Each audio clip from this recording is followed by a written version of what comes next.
Assalamu alaikum. Thank you everybody for watching this video. Today I will show how to use the subtract command in AutoCAD. So at first I am selecting the box command, box, then I am drawing a box. Box is a three-dimensional, so I am drawing a box. Then I am selecting a cylinder, and this radius is 0.5. Okay, then I'm drawing a cylinder. The cylinder is done. Then I'm going to command subtract, SUBSTRACT, subtract. Here is showing. So I'm selecting the main object which will not be subtract.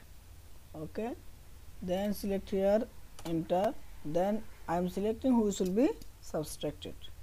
Then click here, then enter. So the object is subtracted, and we can show it by orbit, ORBIT, orbit.